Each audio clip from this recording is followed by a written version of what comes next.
नेनेल startup teaching या चॅनलवरती आपल्या सर्वांचं स्वागत आहे. विद्यार्थी मित्रांनो, मुख्यमंत्री युवा कार्य प्रशिक्षण योजना म्हणजेच लाडका भाऊ योजना, आजचं जे दिवसभरातलं जे अपडेट आहे आणि जे एकनाथ शिंदे यांनी बोललेले जे शब्द आहेत ते तुमच्या समोर सांगतो आहे विद्यार्थी मित्रांनो, आणि ते अपडेट व्यक्त करतो आहे.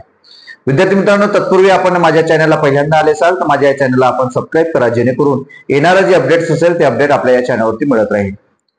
विद्यार्थी मित्रांनो, आपल्याला माहिती आहे की आंदोलनानंतर आपण भेटीसाठी जे आहे बालाजी चाकूरकर यांनी खूप प्रयत्न केले, परंतु यांची काही भेट झालेली नाही. दुसऱ्यांदा जे आपलं सभागृह आहे, सभागृहामध्ये सुद्धा नाना पटोले असेल, इतर जे काही मंत्री असेल, आमदार असेल, यांनी सुद्धा ज्या ठिकाणी आपली भूमिका मांडली, परंतु त्यावरही कोणताही तोडगा निघालेला नाहीये. जो 5 महिने वाढीचा तोडगा होता तोच निघालेला आहे. परंतु आपल्या विद्यार्थ्यांची जी मागणी होती, जी 11 महिन्याची मागणी होती, यावरती काहीच बोलण्यात आलेलं नाही. आज शिवसेना गट, शिंदे गटांचे जे आज संपूर्ण महाराष्ट्रभर आभार दौरा, म्हणजे महायुतीचं सरकार आल्यानंतरच अजूनही दौरा झालेला नाही, तर या उद्देशानं संपूर्ण महायुतीच्या माध्यमातून आपल्या जे मतदाता आहेत त्यांना सर्वांचा आभार मानण्याकरिता आज महाराष्ट्रातील पहिला जो दौरा आहे तो यवतमाळ येथील जो पोस्टर मैदान आहे त्या मैदानावरती आज दौरा होता. आणि या दौऱ्याच्या माध्यमातून आज त्या आभार दौऱ्यातून जेव्हा आपले उपमुख्यमंत्री एकनाथजी शिंदे बोलत होते त्यावेळेला संपूर्ण जनतेचा आभार मानताना ज्या योजना शासनाने सुरू केलेल्या आहेत आणि त्या योजना सुरू आहेत त्याबद्दल ते बोलले.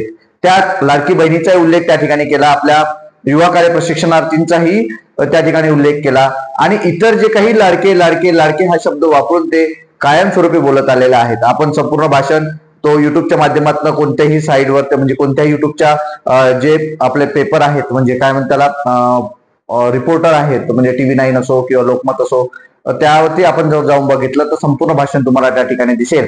त्याच माध्यमातून जेव्हा आपण फक्त युवा कार्य प्रशिक्षणार्थीचा मुद्दा जेव्हा आपण घेतला त्यावेळेला फक्त युवा कार्य प्रशिक्षणार्थींच्या सारख्या आम्ही योजना आणल्यात, परंतु त्यावरती काय झालं, काय सुरू आहे यावरती मात्र एकनाथजी शिंदे अजिबात बोललेले नाही.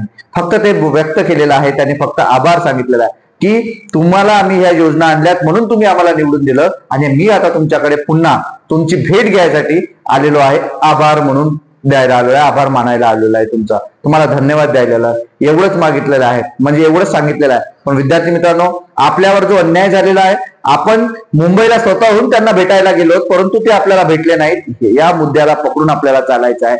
आपल्यावरती अन्याय झालेला आहे. आपण त्या ठिकाणी 5 ते 7 हजार विद्यार्थी त्या ठिकाणी भेटायला गेलो, परंतु यावरती ते मात्र आपण कितीतरी विनवण्या केल्या, 24 दिवस त्या ठिकाणी आपले विद्यार्थी तर मानून बसलेले, परंतु ते भेटायला आले नाही, आपल्याला भेटायला तारीखही दिली नाही.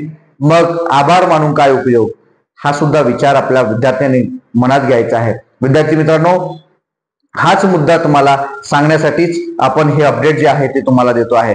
तुम्ही स्वतःही पूर्ण त्यांचं भाषण तुम्ही ऐकू शकता. की लक्षात घ्या की आपल्याला जरी एकनाथ शिंदे कडून अपेक्षा जरी असली तरी शासनाकडून जी अपेक्षा आहे ती अपेक्षा पूर्ण होईल का?